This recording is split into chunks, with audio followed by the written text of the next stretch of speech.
Saudações alvinegras, meu nome é Celcinho, esse aqui é o nosso canal Botafogo Sem Mimimi. Eu já te peço, se inscreve no nosso canal, ativa o sininho da notificação, compartilha nossos vídeos e dá like, muito like, like é a linguagem do YouTube. É assim que o nosso canal vai ter aquele crescimento, graças à sua participação, graças à sua interatividade, graças ao seu like. Lembrando que aqui nós só fazemos um conteúdo por dia e aqui nós só falamos do Botafogo.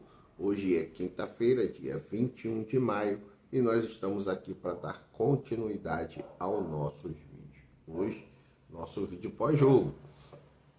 O Botafogo ontem enfrentou o Independente Petroleiro e venceu por 3-0. Esse jogo foi no Paraguai, diferentemente do normal, né? É uma situação atípica, porque o Independente Petroleiro é um time boliviano, mas em razão das manifestações ocorridas, né, que estão ocorrendo lá na Bolívia, por falta de segurança, todos os times da Bolívia que teriam os seus jogos como mandante, né, portanto o direito de jogar em casa, tiveram seus jogos transferidos para o Paraguai. Todos os times da Bolívia tiveram essa modificação no mando de campo. E o Botafogo foi enfrentar o time boliviano lá no Paraguai e saiu vencedor por 3-0. Um resultado bom para nós, né? Isso confirma o Botafogo na primeira posição. Dependendo do jogo de hoje do Racing, vai confirmar o Botafogo como o classificado para a vaga direta, e assim o Botafogo teve esse confronto contra o Racing. Poderia ter sido muito mais, nós vamos falar sobre isso, mas como sempre, antes nós vamos falar um pouquinho, né, das questões do Botafogo, que são muitas confusões. A questão da SAF, né? Surgiram aí 3 propostas confirmadas, né? 3 propostas, que são as propostas do John Textor. Você sabe, 480 milhões, quase 500 milhões de reais,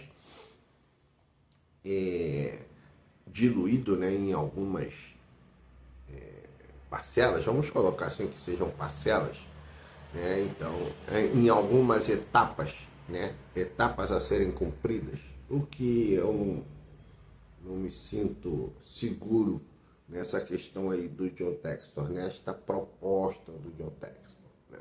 Muito, um pouquinho aqui, um pouquinho ali, um pouquinho ali, um pouquinho ali, e no final o valor não é nem tão expressivo assim. Sabemos que o John Textor tem, cara, uma grande visão de mercado, né? Tem um potencial muito grande, mas fez muita confusão na questão do Botafogo, e eu acho que não vale a pena. Eu acho que não vale a pena. A segunda proposta é a proposta da GDA. Me parece que no caso da GDA já aumenta, só a proposta já aumenta em 200 milhões o investimento. O do John Textor chega a 450, 500 milhões, e a da GDA já chega a 650 milhões. Então é uma proposta bem mais consistente, pelo menos na questão de valores, né? Logicamente, pô, ao invés de receber 500, você poder receber 650, né? Você vai receber 650, não tem dúvida nenhuma. Mas aí essas documentações estão em análise. E uma terceira proposta é a proposta de um grupo do Texas, um grupo de investimento do Texas, que se interessou também pelo Botafogo. Essa proposta ela não foi ali divulgada, talvez por uma questão de sigilo, né? Cláusula de sigilo, esses negócios não foram divulgados, nós não sabemos. Eu, por exemplo, pelo menos não sei. Não sei se o canal do Manel já falou isso, é um canal que vem sendo muito participativo, né? Muito atuante nessa questão, tem trazido muito conteúdo exclusivo, né? Muitas exclusivas, o canal do Manel nessa questão aí financeira. É o canal que todo mundo tem seguido. Ontem, por exemplo, eu estava vendo o Caboclo falar, e aí ele fala que também fica ali no aguardo, né, de algumas notícias vindas do canal do Manel para ele poder fazer a análise dele no canal do Caboclo. Então, eu também sigo bem o canal do Manel, falo, cara, não tem problema nenhum, crédito é crédito, isso aí é importante. Então, o canal do Manel por enquanto, não me trouxe nenhuma informação dessa terceira proposta aí, nós não sabemos, eu não sei. Se você souber, vai aqui nos comentários e fala, ó, a proposta era de X. E aí a gente vai também comentar sobre o assunto. Bom, então, com relação ao Botafogo, temos esse assunto, né, das 3 propostas.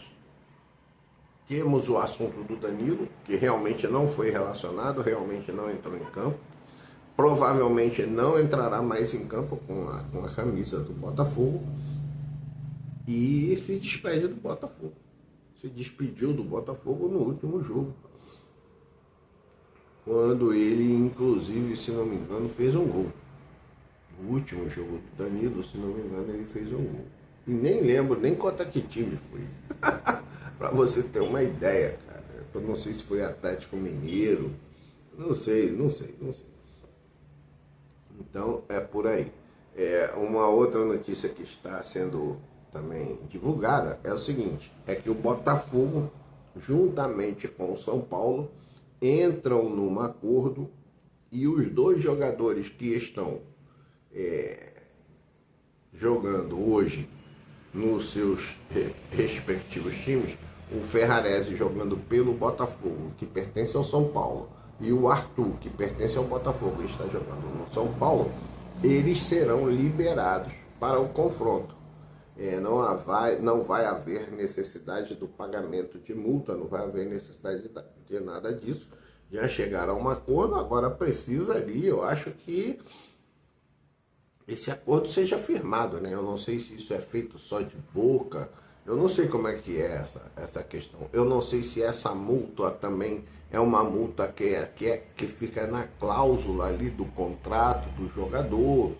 Então é complicado, mas é isso que nós temos para a partida lá de Botafogo São Paulo. Botafogo também vai ter muitos desfalques. Agora eu soube, parece que o Medina também está suspenso. O Danilo não joga mais, mas depois eu vou fazer uma conferência, né? Eu vou fazer uma pesquisa para saber quem são os jogadores do Botafogo que estão suspensos. O Barbosa com certeza não jogará, porque faria a sua 13ª partida, assim como o caso do Danilo. Então, é mais ou menos por aí. Então, vamos esperar. Amanhã a gente vem com novas notícias. Hoje ainda, né, deve ter essas notícias que a gente reporta, traz para vocês no vídeo de amanhã. Então vamos analisar o jogo do Botafogo contra o Independente Petroleiro. Você sabe, o canal tem a sua escalação. Você lembra que eu falava que a escalação do canal era Neto, correto? Neto, Vitinho, Ferrarese, Justino e Alex Telles. O Guinho, Medina, Montoro, Kadir, Arthur Cabral, Vidalba, Arthur Cabral e Kadir. Essa era a escalação do canal. Mas aí o Franklin, como eu falo para você, cara, não adianta, você vai fazer a tua escalação, você vai dar a tua escalação, aí tu, provável escalação. Não tem provável escalação, todo mundo erra, cara. Todo mundo erra. Em algum momento o cara erra. Todo mundo botou o Vitinho. Ninguém botou o Cauã Toledo como titular. né? O Barbosa, até a substituição do Barbosa pelo Justino é uma prerrogativa minha do canal, né? Eu que defini que na minha escalação o titular deveria ser o Justino, mas continuou com o Barbosa experiente. Nós vamos falar sobre também a atuação dos jogadores. Então, o treinador ele tocou com uma escalação um pouco mexida daquela que nós imaginávamos. Mas a base continuou a mesma. Como veio o Botafogo para o jogo contra a União Petroleira? Veio com o Neto, ele deu prioridade ao Matheus Ponte, colocou o Matheus Ponte, colocou o Ferrarese, colocou o Barbosa e o Alex Telles. Até aí tudo bem, nós também falávamos ontem, isso aí é possível, seria possível. E foi assim que ele fez, manteve. No meio campo, realmente, ele veio com o Guinho, com o Medina e com o Montoro. Correto? O Montoro jogando centralizado, o Montoro pensando o jogo junto com o Medina, auxiliando o Medina ou sendo auxiliado pelo Medina, sendo protegido pelas características do Guinho como primeiro volante, um volante de marcação. Gostei muito, vamos falar sobre isso também. No meio campo ele vê assim, o Guinho, Medina e Montoro, e no ataque ele mexeu mais uma vez. Ele tirou o Kadir, colocou Vidalba, Arthur Cabral e colocou o Cauã Toledo pela ponta esquerda. Uma coisa que eu estava reparando com meu filho, e eu falava, meu filho, lógico que nós temos que entender a fragilidade do time adversário, mas isso não importa, e eu vou explicar por que não importa. O Botafogo começou a recuperar muitas bolas no campo do adversário. Muitas bolas no campo do adversário. Eu já vi, o adversário realmente é fraco e não tinha a sua principal arma, que era a altitude. Então, o Botafogo começou a recuperar muitas bolas. Eu falava com meu filho, filho, você observa que o time adversário não consegue nem chegar no nosso campo. O que isso tem de importante? Cara, tem de importante é que você começa a ter oportunidades de fazer valer a sua característica dominante, né? A sua característica propositiva. E essas coisas, cara, elas não acontecem do dia para a noite. Daí a razão pela qual, e eu, cara, aprendi isso muito cedo, lá na minha juventude, que, cara, quanto mais fraco for o time, mais você tem que jogar do jeito que você imagina. Como eu aprendi isso? Eu já contei para vocês, eu não sou o responsável, eu digo que eu sou um participante. Eu fui ali uma peça qualquer dentro desse esquema. Quando eu era jovem, lá com meus 18, 19 anos, um amigo lá em Copacabana, ele idealizou fazer novamente, potencializar o futebol feminino. O nome dele era Eurico Lira. E então o Eurico Lira, ele criou o Radar, o time Radar, o time de futebol feminino do futebol de praia. Esse time Radar, ele se tornou, junto com a base do Radar, junto com outras jogadoras de alguns outros clubes, se tornou a seleção brasileira de futebol feminino. E o Eurico Lira, ele falava assim, para poder ter com quem jogar, né? Ele falava, pô, Celso, arruma um time aí de futebol feminino aí, arruma 11 meninas que queiram aprender a jogar futebol, treina elas um pouquinho, bota para jogar com Radar. Aí tinha o Leandro, né? Leandro era o Sansão, eles chamavam ele de Sansão. E tem o Almir, inclusive o Almir, ele tem o Geração, uma base de futebol de praia, de beach soccer, lá em Copacabana, muito conhecido o Geração. Então o Almir com o Leandro, que era o Sansão, eles, e junto com outras pessoas lá, que agora eu não me recordo o nome, também criaram o time da American Denim. Era um desses times que atuavam lá no futebol de praia, naquela época, para começar a fazer. E o Eurico Lira era um cara muito conhecido, o Radar também era um clube muito conhecido lá em Copacabana, no futebol de praia. E eles criaram ali um patrocínio, arrumaram o patrocínio. Eu também tinha o meu time, que era o Beija-Flor. Inclusive, o patrocinador do meu time era o Wagner Monte. É muito engraçado. Eu conheço o Wagner Monte desde que eu era garotinho, pequeno. Então, começou a se formar vários times de futebol feminino ali em Copacabana.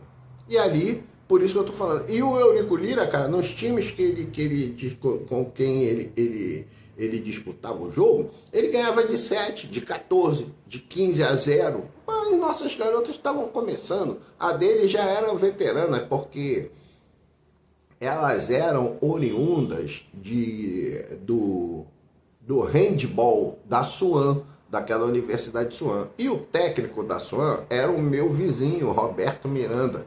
Tudo bem, Roberto? Roberto Noia. Roberto Miranda era o setor do Botafogo.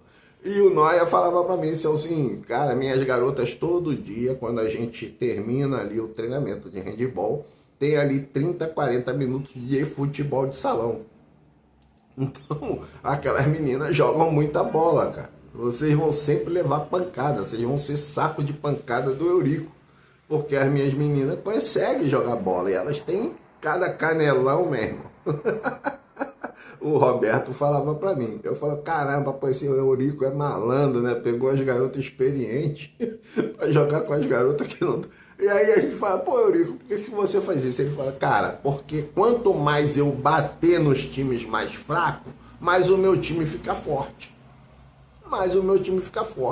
E é isso, cara. Quando você encontra um time fraco, você tem que usar dessa oportunidade para você fazer o seu time castigar, cara, e ganhar aquela casca de time dominante. Você tá entendendo?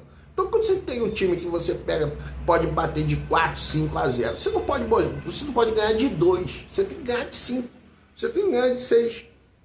Então, o Botafogo começa fazendo isso, sendo dominante, passou o jogo todo lá no campo do adversário, mas não estava sendo efetivo. Veja bem, dominante é uma coisa, efetivo é outra. Por quê? Porque o dominante, como eu falei, você pode ganhar de 2-0, mas você pode ganhar de 6-0 pela quantidade de oportunidades que você criou e diante da eficiência dos seus jogadores. E aí sim, você é eficiente. Você foi dominante e eficiente. Mas se você foi dominante e só ganhou de 1-0, 2-0, você não foi eficiente. Pela quantidade. Ah, eu chutei 35 vezes a gol. Cara, você chutou 35 vezes a gol e conseguiu acertar 10% do que você chutou. Tu tá entendendo? Então o Botafogo não foi um time eficiente. Nesse quesito que eu estou falando. Foi dominante. Mas os jogadores não estavam ali sendo eficazes nas finalizações. Então, eu peguei logo no primeiro tempo e coloquei aqui os meus destaques. Falei com meu filho. Foi o Ferrarese, o Barbosa, o Guinho, o Medina, o Montoro e o Arthur Cabral. Esses foram os meus destaques. Jogadores que estavam mais ou menos nos médios eram o Teres, o Ponte e o Neto. E os que estavam menos inspirados até aquele momento eram o Vidalba e o Cauã Toledo.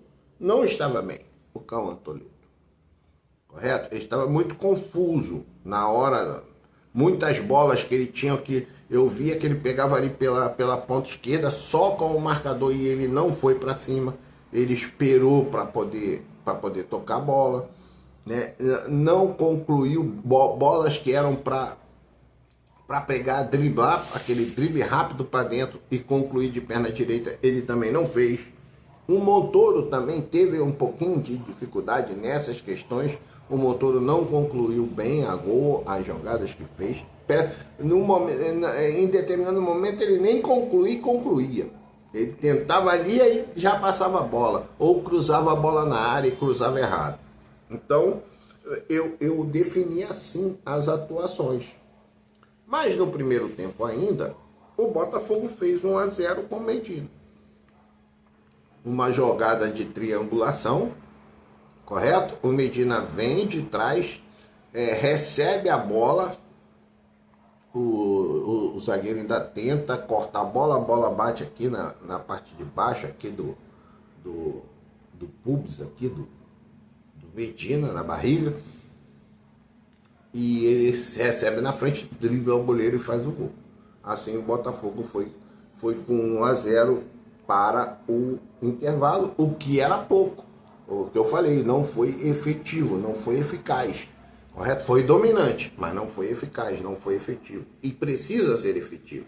Então, por exemplo, no próximo jogo, quando o Botafogo tiver essa oportunidade de pegar um jogo que você veja, pô, esse jogo tá dando pra gente ser dominante, jogar propositivo, com posse de bola e com pressão no adversário. Então vamos fazer e vamos tentar fazer de uma melhor forma do que aquela que nós fizemos contra o Independente Petroleiro. Vamos procurar acertar mais, vamos procurar errar menos passe, vamos procurar finalizar melhor, vamos procurar equilibrar melhor a jogada pelos dois lados.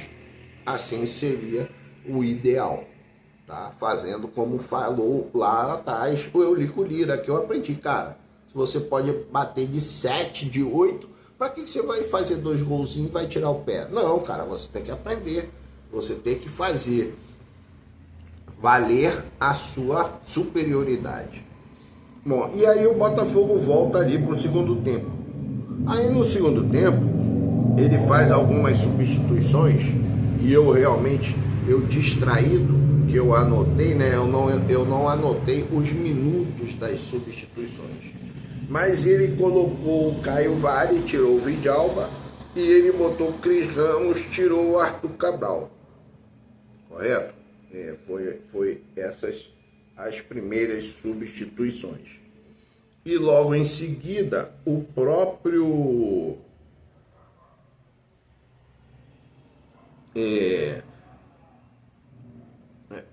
treinador foi vendo a necessidade já de preparar alguma coisa para o jogo de domingo ou de sábado contra o São Paulo. E aí o que ele faz? Ele tira também o Huguinho e coloca o Santi Rodrigues, que aí eu botei aqui o Santi Rodrigues como sendo uma substituição positiva pelo que ele produziu, né?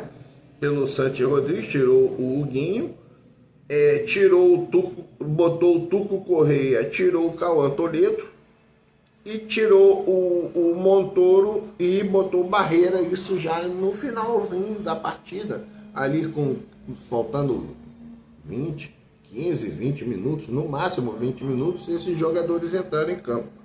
Tanto que o segundo gol do Botafogo foi aos 81 minutos com Barreira.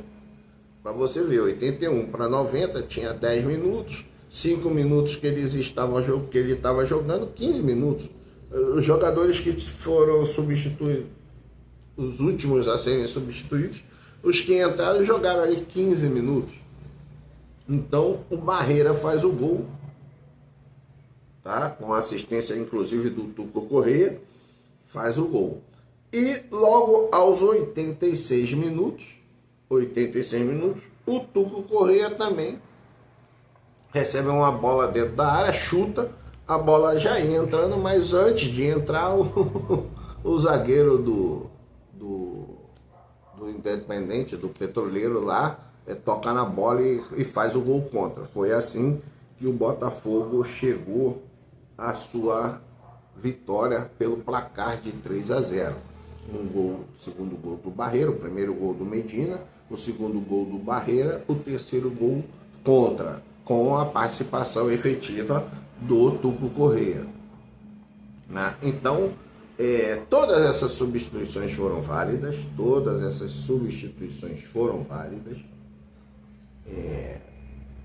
os jogadores melhoraram muito o seu desempenho, não tem dúvida, foram realmente dominantes. Embora em algum momento, já no segundo tempo, o Independente Petroleiro começou a se engraçar, querer afrontar mais a defesa do Botafogo, mas teve o ajuste e o Botafogo continuou no seu domínio da partida. Tá? E assim terminou o jogo, 3-0 Botafogo. Vamos ver agora o que vai acontecer no jogo aí do Caracas com o Racing, é o jogo de hoje, para ver se o Botafogo assim sacramenta a sua primeira colocação. Eu acho que um empate ou vitória do Racing, eu acho que já garante o Botafogo na primeira colocação e com certeza vai selar essa boa fase. Vamos esperar também agora o jogo contra o São Paulo. Vamos ver se o Botafogo faz ali uma boa partida. Como eu falei, vou pesquisar os jogadores que estão suspensos. E em breve, amanhã, no vídeo de amanhã, nós vamos trazer isso para saber qual as possíveis opções que nós temos para o jogo contra o São Paulo. E a gente vai conversar sobre isso. Vamos esperar também que saia mais notícias aí da questão político-financeira administrativa do Botafogo. Parece que estão esperando a chegada do João Pedro, né? João Pedro Fragoso, João Paulo Magalhães Fragoso, sempre falo Fragoso, não, João Paulo Magalhães, e vamos esperar aí que ele, no final, o Botafogo se defina para se ver livre dessa questão, parar com essas notícias de transfer ban, de recuperação judicial. Vamos ver se o Botafogo chega aí a um momento de paz, ok? Vou ficando por aqui, um grande abraço, saudações alvinegras.